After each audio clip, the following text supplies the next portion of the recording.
એ તો આપણે આવી ગયા ગણપતિ બાપાના વિસર્જનમાં। જય શ્રી કૃષ્ણ, જય માતાજી બધાને। સવારમાં નાઈ ધોઈને થઈ ગયા તૈયાર। પછી આપણે કરી લીધા ભગવાનના દર્શન કરીને પછી આપણે જવાનું હતું ચા બનાવવા માટે। પછી આપણે નીકળી ગયા ચા બનાવવા જવા માટે। રસોડામાં આવીને પહેલા આપણે બનાવી લીધી ચા, કેમ કે સવારે ચા પીધા વગર ના ચાલે, એટલે પહેલા આપણે ચા બનાવી લીધી। ચા પીને પછી આપણે જવાનું હતું કામ કરવા માટે, એટલે પહેલા આપણે ચા તૈયાર થઈ ગઈ, એટલે પછી આપણે આવી ગયા રૂમમાં ચા પીવા માટે। પછી આપણે બેસી ગયા ચા પીને પછી આપણે જવાનું હતું કામ કરવા માટે।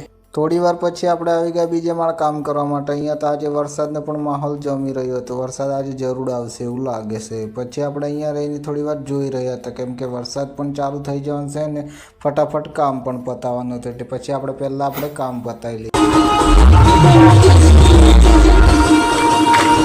આપણે જવાનું હતું ગણપતિ બાપાના વિસર્જનમાં। પછી આપણે નીકળી ગયા ગણપતિ બાપાના વિસર્જનમાં જવા।